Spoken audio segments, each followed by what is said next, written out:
तर या वाहतूक कोंडीमुळे एसटीतून प्रवास करणाऱ्या प्रवाशांचा संताप अनावर झालाय। एक्सप्रेस वेवर वाहतूक कोंडी होती हे प्रशासनाला एसटी महामंडळाला माहीत होतं, मात्र तरी देखील मुंबईच्या दिशेने गाड्या का सोडल्या असा संतप्त सवाल प्रवासी विचारतात।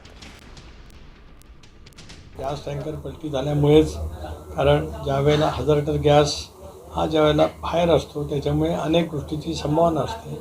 अशा वेळेला जनतेची सुरक्षितता ही महत्त्वाची असते। वाहतुकीची कोंडी हा महत्त्वाचा भाग आहेच, पण त्या सगळ्या परिसरामध्ये जनतेच्या जीविताला त्या संबंध जो गॅस आहे त्याच्यातून कुठे धोका होऊ नये याची खबरदारी सरकार घेत असेल आणि त्याच्यामुळे कदाचित ते झालं असेल।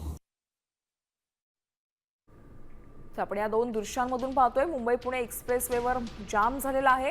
गॅस टँकर हटवण्यामध्ये अजूनही अपयश आलेलं आहे। प्रशासनाकडून सध्या या ठिकाणी युद्ध पातळीवर काम सुरू आहे। तर दुसऱ्या दृश्यांमध्ये आपण पाहतोय मोठ्या प्रमाणात वाहतूक कोंडी झालेली आहे।